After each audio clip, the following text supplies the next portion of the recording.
আজকে 10 তারিখ, ঠিক আছে। একটা নিউজে দেখলাম ডোনাল্ড ট্রাম্প ঘোষণা দিয়েছেন যে যুদ্ধ আর লম্বা করতে চায় না এবং যুদ্ধের সমাপ্তি ঘোষণা করতে চান এবং যুদ্ধ এটা শেষ করতে চান। এই মেসেজের রিপ্লাই দিছে আপনার ইরান। ইরান বলছে যে যুক্তরাষ্ট্র আর ইসরায়েল যুদ্ধ শুরু করছে এবং ইরান এই যুদ্ধ শেষ করবে, ঠিক আছে।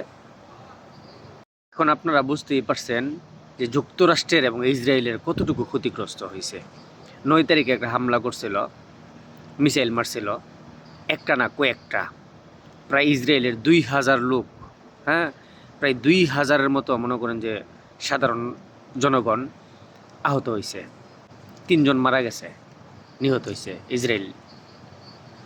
পর মধ্যপ্রাচ্যের কাতারে $300 মিলিয়ন এক রাডার, ঠিক আছে, আকাশ প্রতিরক্ষা ব্যবস্থা ধ্বংস করে ফেলাইছে, ঠিক আছে। সৌদি আরব একজন সেনা মারা গেছে যুক্তরাষ্ট্রের। এই যে ক্ষয়ক্ষতির চিত্রগুলা শুধু আমরা ইরানেরগুলা দেখতেছি, ঠিক আছে, ইরানেরগুলা প্রকাশ করতেছে, তারা কখনো দামাচাপা দিয়ে রাখতেছে না। আর যুক্তরাষ্ট্রের কথা হইলো তারা বিশ্বের সুপার পাওয়ার, ঠিক আছে। এখন তারা এইগুলা প্রকাশ করতে গেলে তাদের শরম, তাদের লজ্জা, ঠিক আছে। এই কারণে তারা বলে না, স্বীকার করে না, অথচ তাদের প্রচুর পরিমাণে ক্ষয়ক্ষতি হয়েছে ভাই, জানেন, প্রচুর পরিমাণ। কারণ আপনার ট্রাম্প হয়েছে একটা মাতাল মানুষ।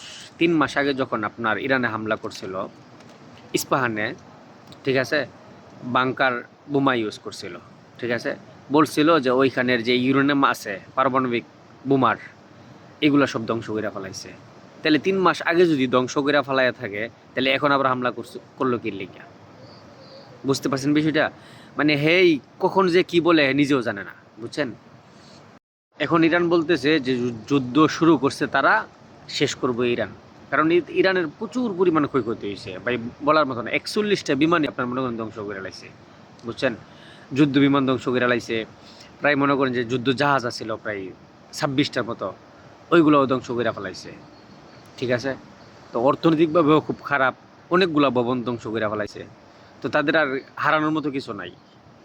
মিসাইলগুলো আছে সব মাটির নিচে বাংকারে থাকে, এই কারণে এগুলো ধ্বংস করতে পারে নাই।